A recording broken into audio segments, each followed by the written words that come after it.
सुप्रभात मंडळी. ठाण्यामध्ये तुर्तास पावसाने विश्रांती घेतलेली आहे. ठाण्याला बराचसा असा ऐतिहासिक वारसा लाभलेला आहे. त्यापैकी एक सुंदर गोष्ट म्हणजे ठिकठिकाणी असलेली सुंदर सुंदर मंदिर. त्यापैकीच एका मंदिराच्या ठिकाणी आपण आज जाणार आहोत.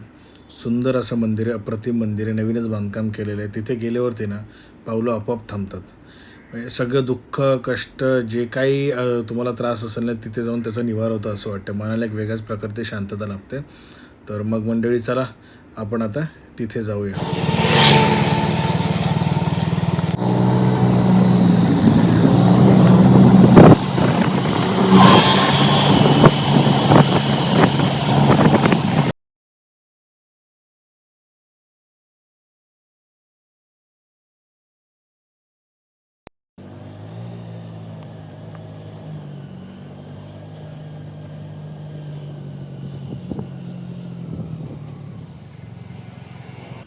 मंडळी, मी ज्या मंदिराबद्दल तुम्हाला बोलत होतो तिथे मी येऊन पोचलेलो आहे.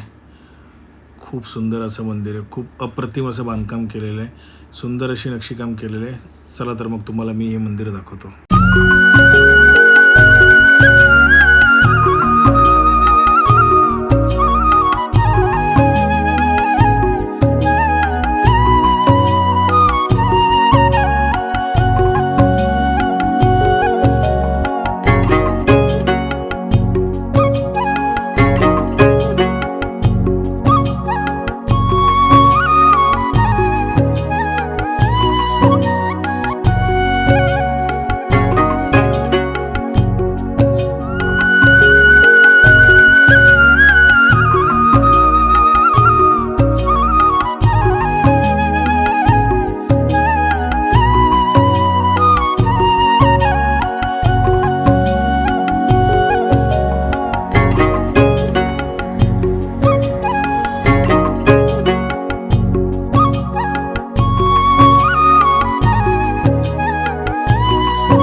ठरवून नव्हतं आलो, पण योगायोगाने आईसाहेबांची सकाळची आरतीसुद्धा भेटली मला.